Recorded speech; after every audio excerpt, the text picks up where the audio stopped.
eu dizia, temos alguns dos convidados desta sexta edição do Lisbon Motorcycle Film Fest e obviamente que é um prazer tê-los aqui. São pessoas, estas que aqui estão responsáveis por alguns dos filmes que nós já passámos alguns, vamos continuar a passar também nestes 2 dias que estão ainda por completar esta sexta edição do festival, como vos disse. Tenho comigo o Ewan. Welcome.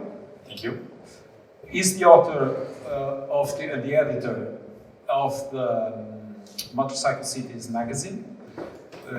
He already had a small conversation with Manuel yesterday evening, but he's also one of our guests, so welcome you and welcome everybody to this 6th edition of the Lisbon Motorcycle Film Fest. We also have Harrison Mark. Welcome, Harrison, from Australia to Lisbon.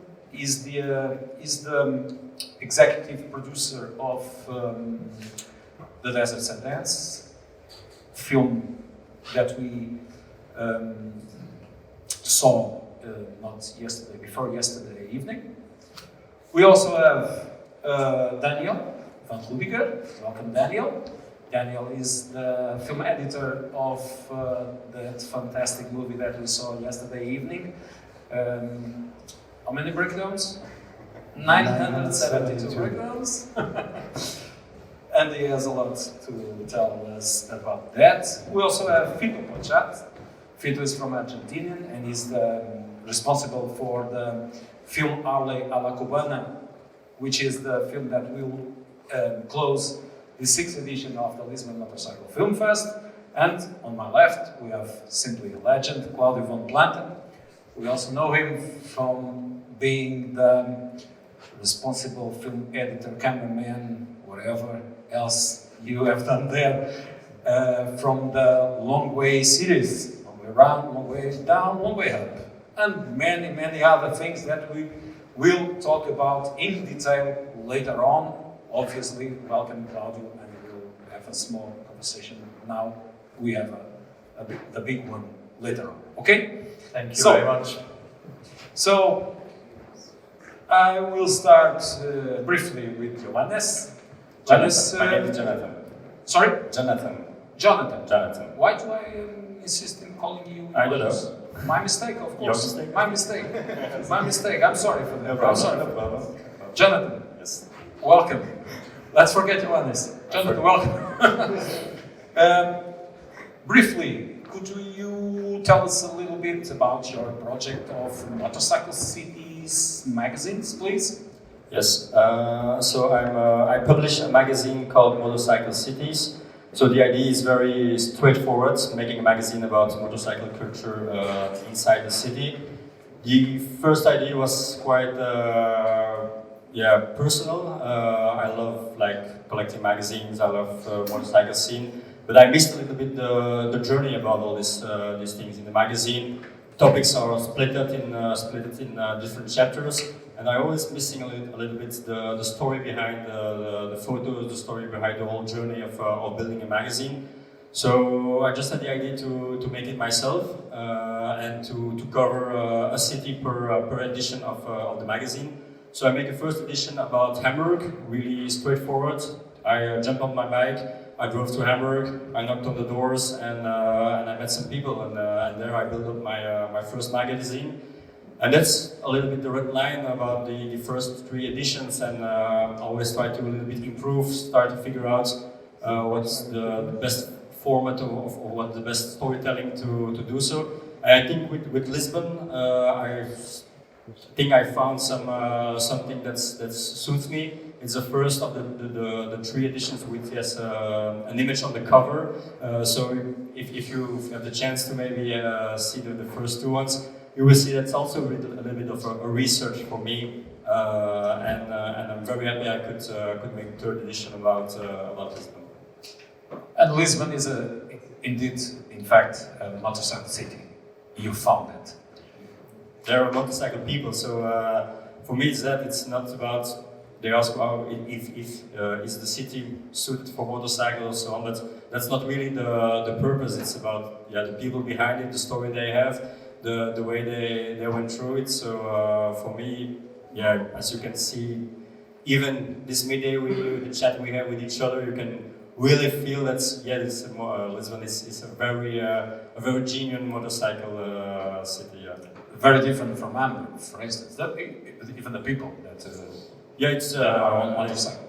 Each city I did has, of course, its own personality, its own identity. Even if there is a little red line, I think so far for the cities I choose between brackets, it's more like the industrial cities, more the harbor cities. So it's just personal because I love this kind of vibes. But indeed, when you read the stories inside, it's very different from a city to another. That's for sure. What's the next one? The next one, it will depend how things will go. I have an idea.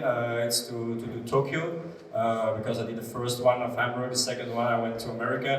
Now the third one is again in Europe, so I need to go to the other side, so that will be in Asia, so I hope to do Tokyo, because next to the magazine and the work I do for the magazine, I'm professionally a leather craftsman, and I did my formation, or my education in Tokyo with Japanese leather craftsmen, so I have really affinity with the Japan culture, and so I hope I have the chance to do Tokyo as next. And then the next after that, it's one of in a city in Africa would be really great. When can we expect to read and see the next volume of your series? I can't say that. I stopped to pressure myself about doing every 6 months or every year. It will come whenever it when comes. It's ready. Yes, when it's exactly. Ready. And nowadays with how things evolve, I think it's no problem about it. Yeah, it's important to say that if anybody wants to buy Motorcycle Cities magazine about Lisbon, they could do it today. They can do it today and tomorrow. I think there is a little shop. If it doesn't sold out today, you can buy it tomorrow. Yeah, exactly. And it will become available online as well, but a little bit later on the website, because I prefer to a little bit give, I would say, the advantage to the people I meet during the physical releases. So I'm doing a release now. I'm doing a release in my hometown in 2-3 weeks, and maybe another one in France. So maybe after the summer, I will be able to buy online as well. Jonathan, thank you very much for your presence here today, this weekend. And se alguém quiser fazer alguma pergunta ao Jonathan ou partilhar com ele alguns momentos, falar um pouco sobre o projeto que ele tem desenvolvido com esta revista muito especial, de facto é uma edição fantástica, poderão fazê-lo ao longo da tarde. You'll be here during this afternoon and evening and also tomorrow. So if anybody wants to address to you, they'll be very welcome. Thank you, Jonathan. I will move to Ariel, our friend from Sydney, Australia, that met some racers from the Baja 1000, which is a very special race. Ari, tell us a little bit about the fact that you meet these guys, and why did you wanted to and feel the need to tell their story? Yeah, for sure. So some of the guys who are in the film I knew personally beforehand, and we'd gone down to Mexico and Baja specifically many times together, but always either working or for fun, and it's a very beautiful part of the world. And the race itself is it's known in legend, really, and it's not the easiest race to even enter, let alone document. So when there's an opportunity to do both at the same time with a really close friend of mine, Forrest, we both jumped at the chance. You know, we'd spent so much time down there and had seen the films that had been made in the past, but really wanted to attempt to create our own interpretation of that, you know, and really try and showcase the beauty of the location, but at the same time tell the human story that was behind that as well.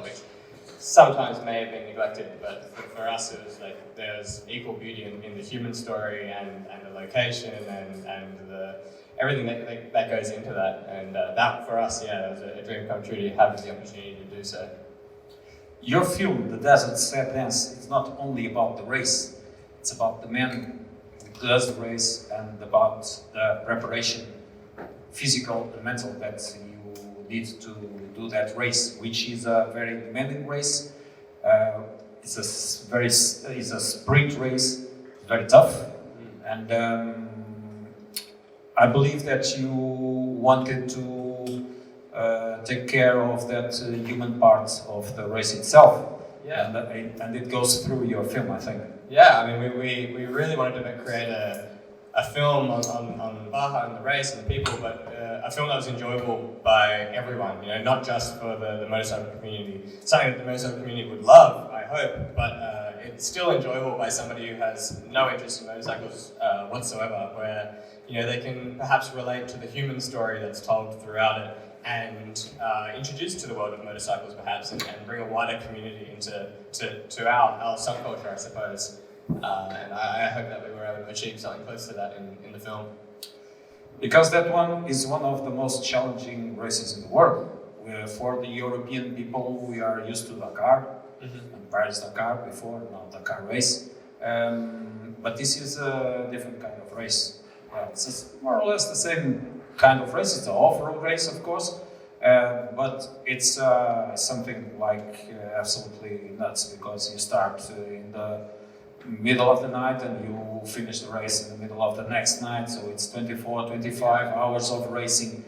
Obviously, you have several riders in a bike, or not, because there's an Ironman category, which is the guys that does all the race alone by themselves. But it's also challenging for the crew that wants to capture all the atmosphere, all the race spirit, and all the tenacity that you need to do that race. Yeah. I mean, like you mentioned, there are a lot of similarities between the Baja 1000 and the Dakar Rally, in that, you know, it's often self-supported at times. It's a long run. It's difficult riding. It's off-road and for extreme amounts of time. Where the difference between, I suppose, the Dakar and the Baja 1000 is, like the Dakar, you have shorter stages spread out over the 2 weeks, whereas the Baja 1000 is all completed in less than 4 hours, and it's different. You know, they're definitely comparable, and there's no one that you can say is more challenging than the other, because they are very different. But it's the longest single point-to-point race in the world, and arguably it's very difficult logistically to capture that as well. You know, you don't get as many times to stop and catch up with the guys and see what they're feeling, because it is non-stop for that whole 24 hours, you know. So you don't really get a chance to catch up with them or overtake, like, oh, we missed that last bit, it's okay, we can catch up. It's, you know, the camera teams each had their own race on their hands as well at the same time, and there's honestly, there's no room for error in that. So not only were the guys racing, but each of our camera teams as well, they had their own race on their hands, and it's very hard to translate that into film, but I hope you can kind of get an idea. I believe the editing is also very, well, I don't say difficult, but it's very... Yeah. You have to be very careful with that, because you can't miss the spirit of the race, and you can't miss the spirit of the mission of the races that you are covering. Yeah. And could you tell us a little bit more about the teams that you have, and how many cameras, that kind of stuff? Yeah, for sure. So we had a crew of about 8 people for the entirety. We spent almost 3 months in Mexico shooting. We shot just about every sunrise, every sunset, every single day, the whole time. You shot also, it's important to say, the preparation of the race. Yes, sorry, yeah. So the race, that 3 months, the 2.5 to 3 months was include the getting to know the people. We wanted to profile each of the characters, and we wanted the audience to be able to learn and learn about these people, and then their preparation, and then the race, you know, and there's the sort of stages towards that. So it meant that our team, we had about 8 that were there the whole time, and they were every sunrise, every sunset, shooting every single day, and the team changed throughout the project as well. Like there were certain instances where we couldn't get to the location in a car, so we had to split the unit, and there's just 2 camera guys, and we put the camera in our backpack, and we're riding dirt bikes alongside the talent, and got to ride with them as well, and then set up the shot, and then rejoin with the crew again. And I mean, personally, that was the most fun. So we had that core crew, and then come on the day of the race, 1,000 miles or 1,600 kilometers. You can't capture that all with that like one camera team. You need to split that, and we had 6 different camera teams, and we had a helicopter as well to follow the race. And yeah, there was so many people involved after the fact as well in the editing and the post production, in making the sound and the color, the editing, the music, everything. It ended up being more than 100 people involved. However, the core crew who were there for the whole 3 months in the desert, there was like the 8 of us, and we all got very close, what started off as not a job, but somewhat working, some of the people we had never met, but we were fans of their work, but afterwards we were all friends, we felt like a family, and for me that was arguably the best part of the project, is the connections and the friendships we made along the way, and also what we were trying to show in the film, Yeah, there's a moment in the film that's very touching. Remembering Carlin June, which was a fantastic rider and died in the Pikes Peak race, and also Ox that died in the Baja, I think. So Carlin, it was myself, Forrest, and Carlin were together, and that's when we first had the idea to make the film, and we started, get the wheels in motion to create it, and then to have Carlin pass. The same year, and in a motorcycle race again, it really it shifted our mindset as well. Why we're making a film about a race where our friend passed in that motorcycle race as well, and you start rethinking what are our motivations for doing this, and why do we ride motorcycles, why do we race, what's the thing, and it at the time was very difficult, but I think it also served. It helped to explain why we do it as well, and I hope you see that through the film. It's for the love of it, and it is. It's a dangerous sport for everybody involved, but there's passion there that we can't sort of turn away, even if we wish we could sometimes. Yeah, I took a sentence from your synopsis. This is a place where dreams go to die. It's a double meaning, I think. Your dreams can die because you fulfilled your dreams, or your dreams can die because you can't make it reality. Is this the meaning of this sentence? Absolutely, it's a place where, like you said, dreams can come true, but it's also a place where you go and you realize you're very far over your head, and it's a place like no other that I've been. It's pretty wild and pretty raw, and exactly. I think dreams go to die in both senses for sure. Eric, do you have any other projects on this area? I mean, motorcycle racing? It's interesting, not yet. We were having conversations at lunch that a lot of the motorcycle community, there's interests that intersect outside of the motorcycle world as well, and I think there's a commonality between us all that transcends the just motorcycles as well. But we have projects in the works. Whether they are a motorcycle race or not is still yet to work out. But it's the same community, it's the same people, it's the same stories that we're telling in that same world. And whether it is motorcycle specific or not, it's still yet to be known for us. Eric, thank you very much for your explanation. Thank you. Thanks for having me. Lisbon is a beautiful city. Absolutely. Thank you very much. I will move to Daniel van Rüdiger. Welcome. Daniel, you were the film editor, more than the director, of 972 Breakdowns, which is a fantastic story that we saw on the screen yesterday evening on the landmark tour. You are from Germany on old Soviet motorcycles, and it was a fantastic journey. The first question that I have for you, because you were not riding with them when you took all the material that they filmed, you were also a spectator of that incredible journey. What was your first feeling when you saw all that footage? It took so long to watch all of it, so it was a lot. It was about 500 hours, so it took a couple months to watch. But for me, it was like I was on a journey. I mean, I had from the beginning the idea to tell it chronologically, so I also tried to watch it chronologically. So it was. I also started in Germany, and I went with them kind of on the journey with the footage. And I'm coming more from an ethnological documentary background.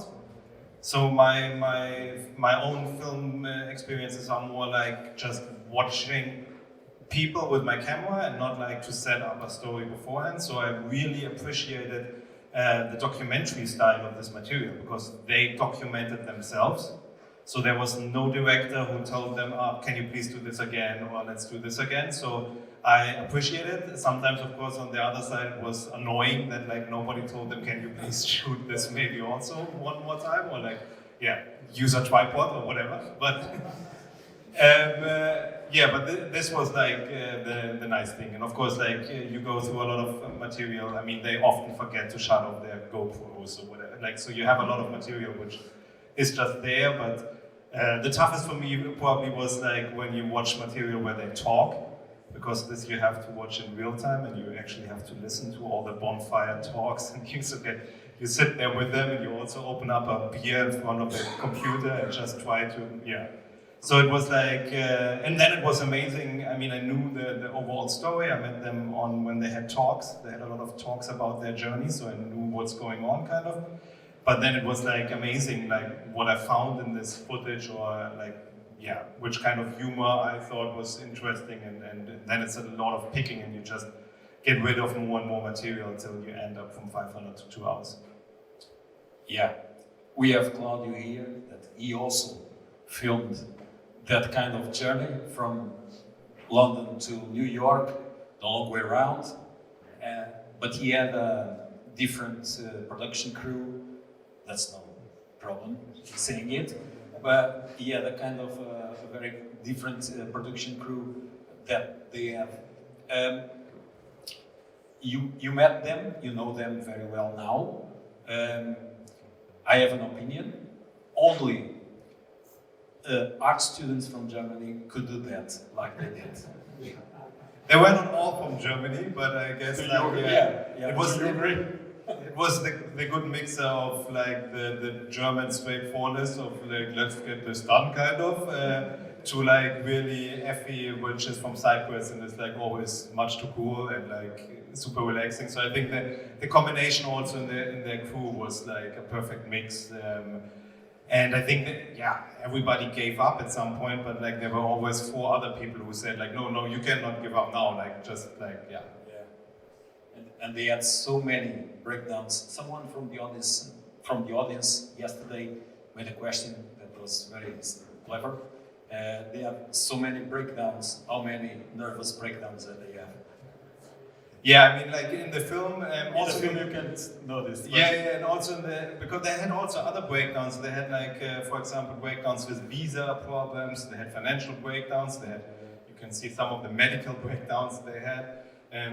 Of course, they had their crisis all over, and afterwards we always said, like, when the film came out, now COVID is our next breakdown, and then, So it is like, it's about handling these things, like, I guess it's also about, like, having an aim, but not being too pushy to absolutely reach it, but just like, okay, let's see how far we can get, and by not being so strict to that, somehow you always find new motivation to keep on going. Do you know exactly why they wanted to do this? Actually, they wanted to visit Johannes' sister in Canada. But Canada didn't sound so, let's say, sexy. So they said to get money from sponsoring, they go to New York. Because New York is, more picky kind of there. But when they reached Canada, like, the sister was long gone already. And then they had this idea of traveling on motorbikes, and they thought, okay, these bikes they can fix maybe by themselves, and then they also didn't think they get so far. I mean, it took them weeks to leave Germany, and like, yeah. They had very tough moments. When they choose to go the shortcut, The road of bones. on the road of bones that Claudio knows well also. They found the truck.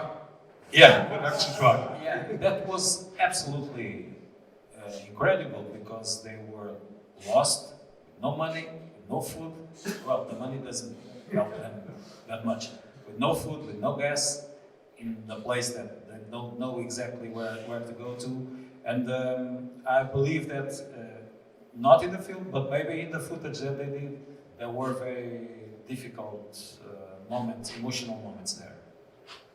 Yeah, absolutely. I think it was like a turning point where you I think starving is something where you really start, okay, that's like something hit you mentally, that you now are on a survival modus. That it's not about like, oh, we should get this done. It's more like, okay, we have to get this done, or we have to get out there.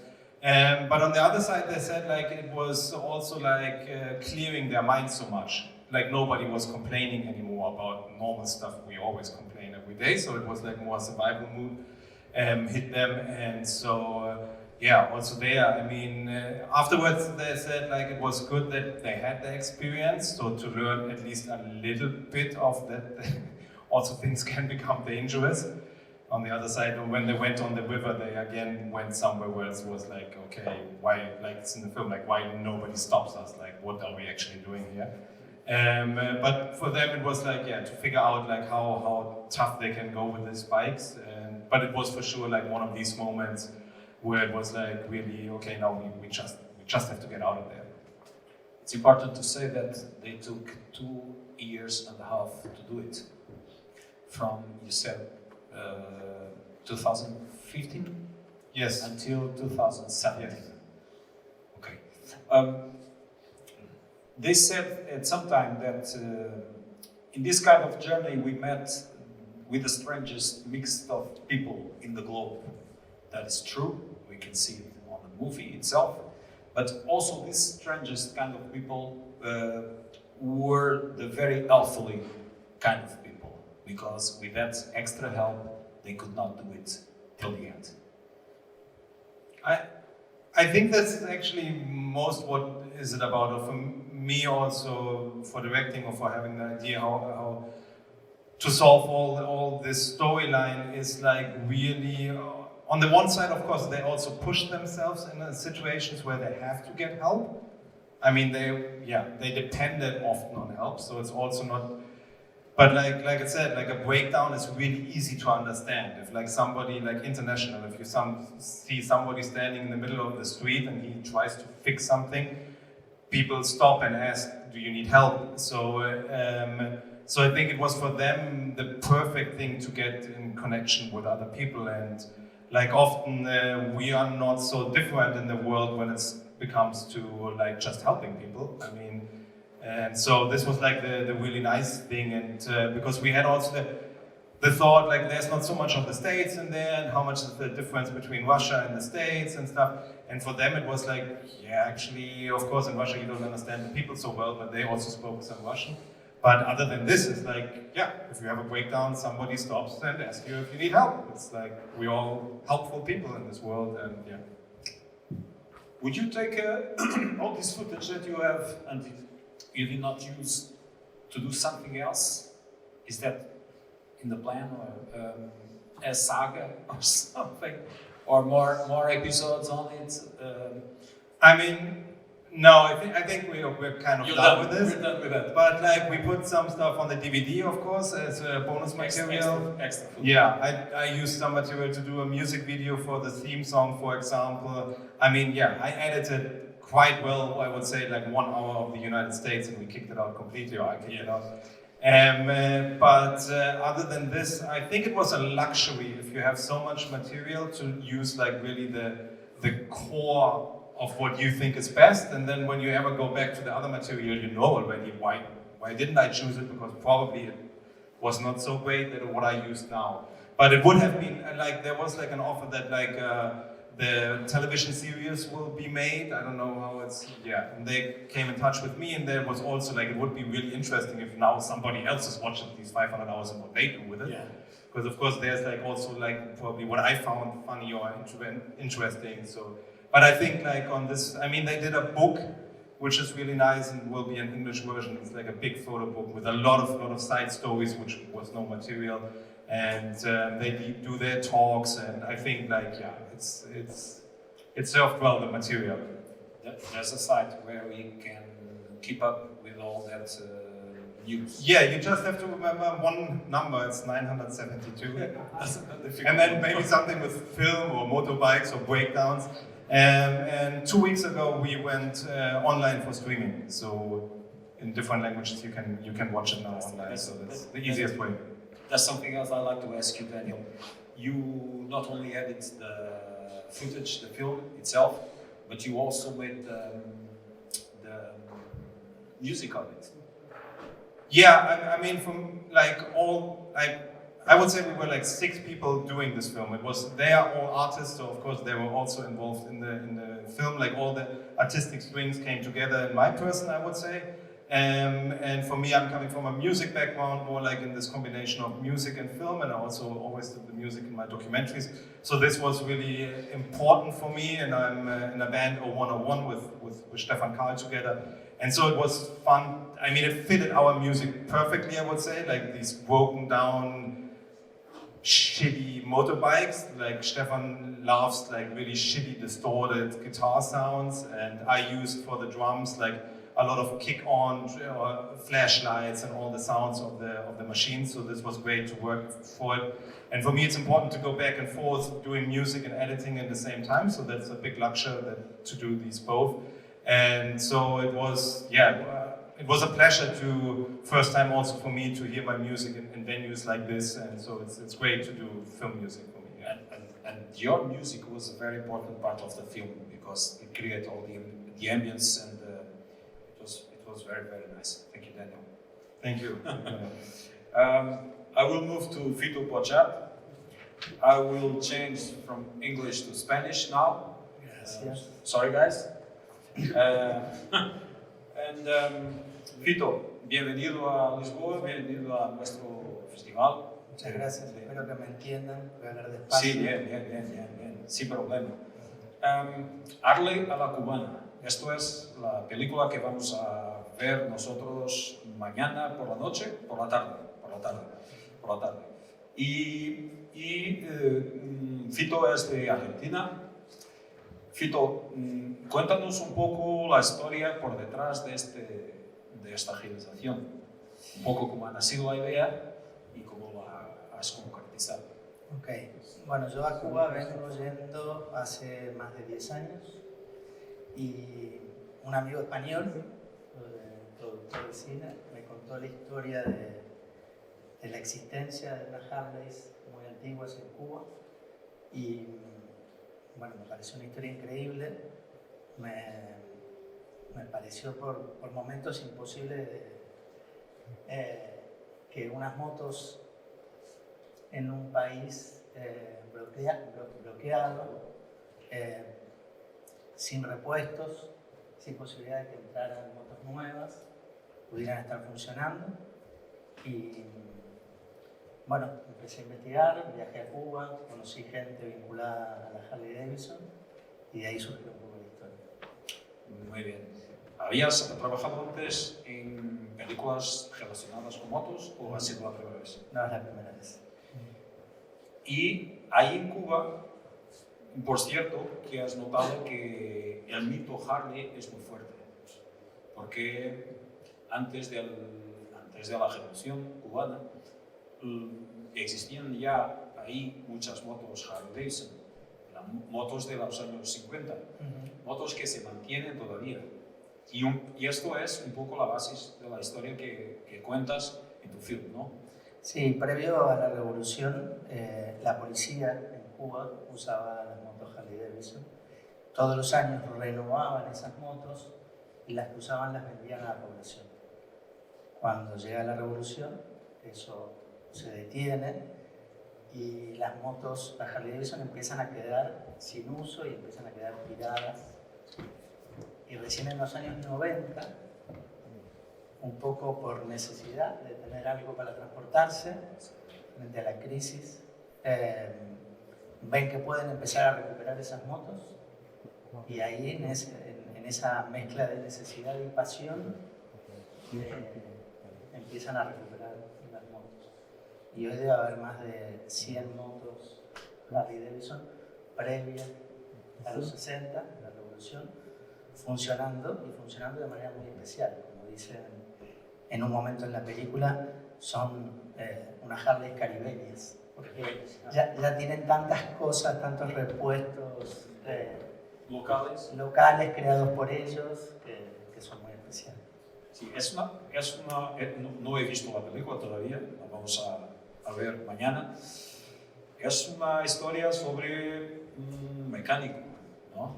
Sobrino de un otro mecánico que busca ser tan bueno contra su tío, ¿no?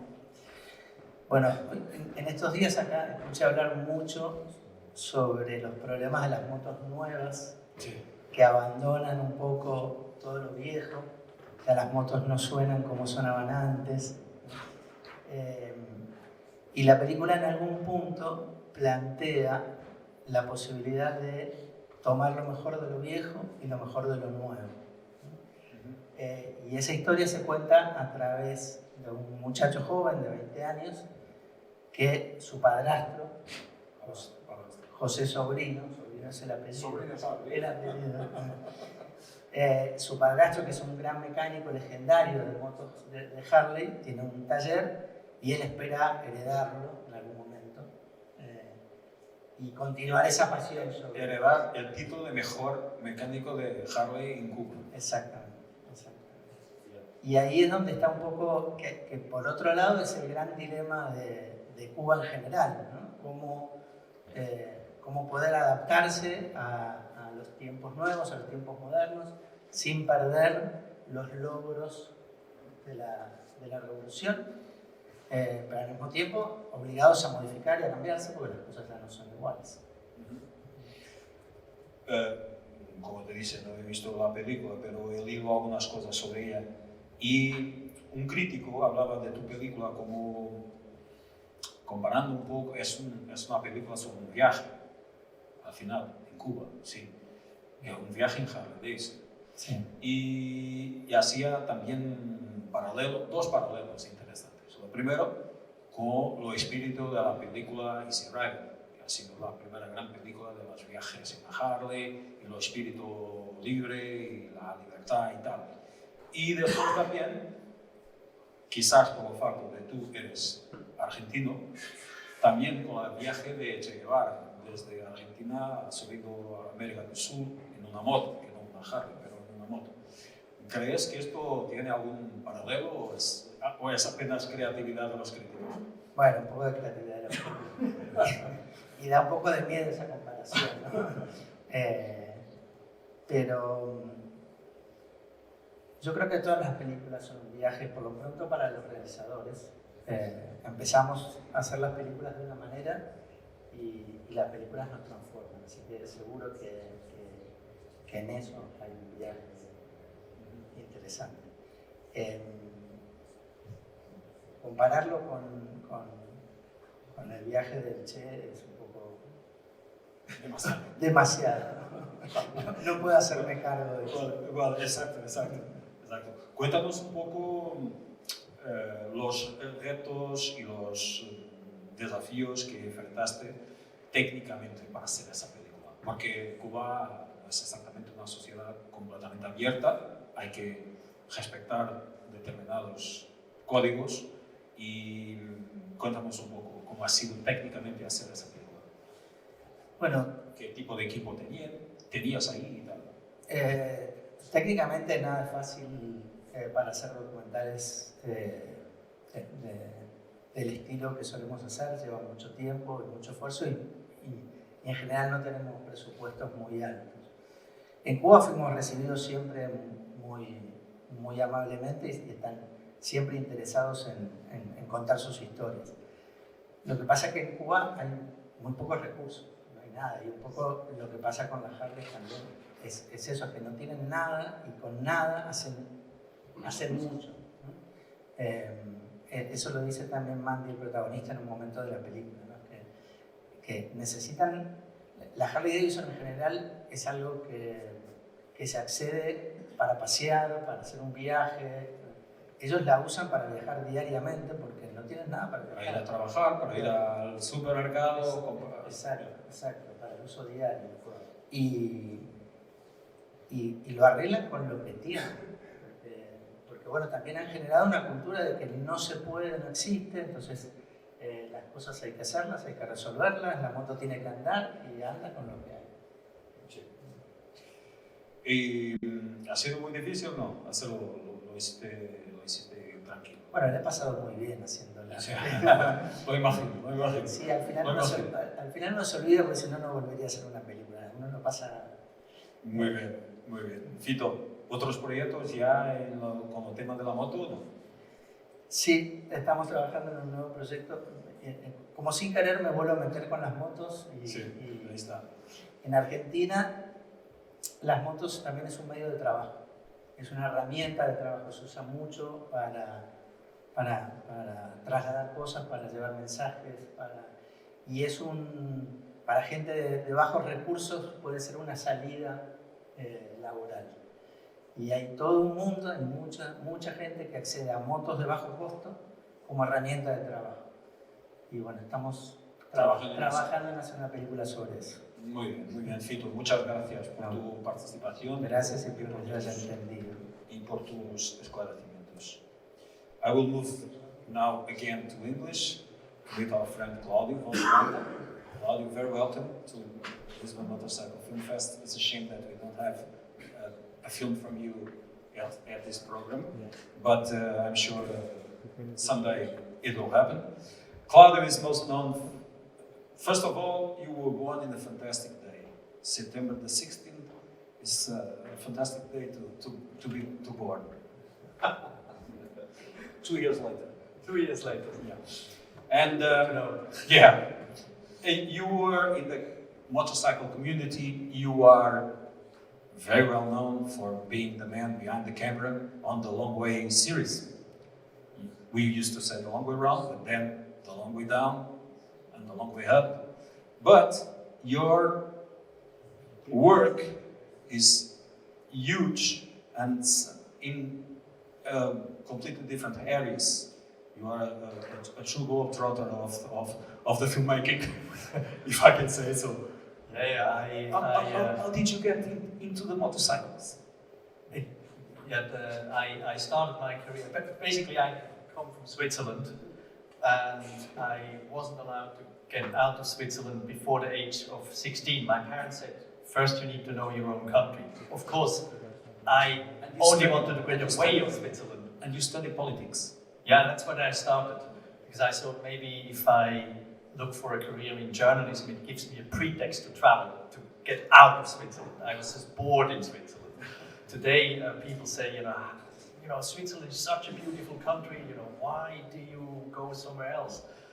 But if you just know that, I wanted to see more around the world. And so I thought journalism is good, but I was never very skilled in writing, because I was a little bit dyslexic. And so I felt actually journalism related to images, and not just stills images, but actually film could be quite an interesting way. And I was just lucky that it somehow happened. I pushed my luck. So when during my first university holidays, that was 85, I was thinking it would be cool to do a little news report. And I felt it can't be too complicated. News reports, 2-3 minutes about the topic somewhere. I was always interested in politics, places where things don't go well and people fight each other for whatever stupid reasons. And I just felt I want to approach these zones. Generally, I had this attitude: whenever you are afraid of something, try and approach it. Because the closer you get, the more you understand, and then you actually you are less the kind of the fear goes away. And so in '85, I was looking for a story. At the time, in terms of current affairs, most Western media, they looked at the conflicts in Central America, Nicaragua, El Salvador, places like that. So I said, you definitely don't go there, you need to be somewhere we have less competition. And so I decided to go to Afghanistan. And there you had already a huge war. The Russians invaded in '79. And when I came in '85, so you had 6 years of war, 1 million refugees in Pakistan, 1 million refugees in Iran, but no information, nothing. There was absolutely nothing happening in our media channel. And that's how I basically started. But totally naive, I never have done anything for TV before. I was technically quite good already during my school time, so I felt I can make a film. At the time I started with Super 8, and I felt, what can I do to get in touch with Afghan Mujahideens? I felt I better go to Pakistan, and I went to the refugee camps, and there I managed to get a connection with one of the Mujahideen leaders, and he accepted me to follow them. And maybe I need to say, before, after school, because I didn't know what to do in my life, everybody needs to do military service. And so I felt if already I need to do military service, I better join some, interesting troops where I learn something. So I was in the Mountain Grenadiers, which is an elite troop in the Swiss Army. I didn't take it too seriously. I thought it's just Boy Scouts running around with rifles. But later, when I ended up in Afghanistan, I realized my training was very, very good. It was effectively guerrilla-type warfare, what we learned in the Swiss army. And that was very useful later during my career. So I had a notion of what it means, when bullets are flying, when explosives go off. And I realized actually my know-how, military know-how, was much, much better than what the Afghans had. Yeah. It was still bloody better prepared than the rebels itself. Yeah. And so basically I went off with the Afghans for a few months. I came back with a rucksack full of Super 8 rolls. All in all, not much more than 3 hours, so less worries than... It was 3 hours. Yeah, it took me the good analog times. Yeah. But also you had to get this material back and not just easy on hard drive, so that's a different way of shooting. And so I managed to sell it in France, Antenne 2. They had a little news program in the evening for a little feature, I think it was 7 minutes. And they just about managed to get 7 minutes together because the footage I shot was really quite poor. I was more, I was filming, but I was behaving like a photographer, having a shot here, having a shot there. I didn't really, construct proper sequences. And it was funny, the editor, because that's why I'm very impressed what you do, everything I learned about film production came from the editors. Because going out and shooting stuff, that's fun. It's like hunting. Yeah. It's exciting. But then you sit there and you have to digest your footage. That's where it starts to become painful.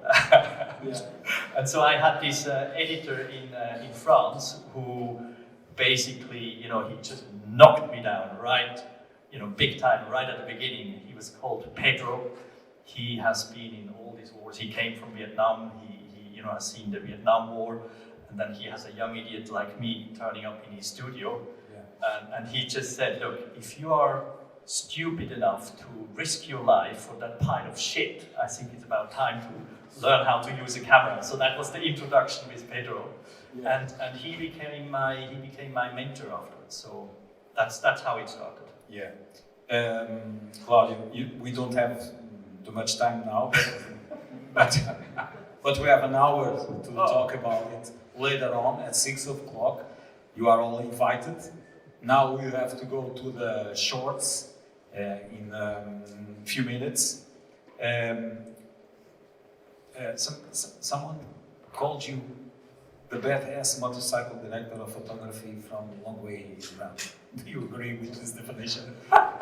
We'll talk about that later, for sure. Just 5 minutes is okay? 5 minutes? 2 minutes. 2 minutes for questions from the audience. Perguntas dos nossos queridos espectadores. Alguma pergunta? Any question? No? It's done? Okay. We will talk later, Claudio. Thank you very much for your presence. Good round of applause, ladies and gentlemen. They will be around.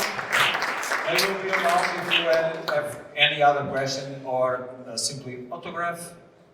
Feel free to come. Thank you very much, gentlemen.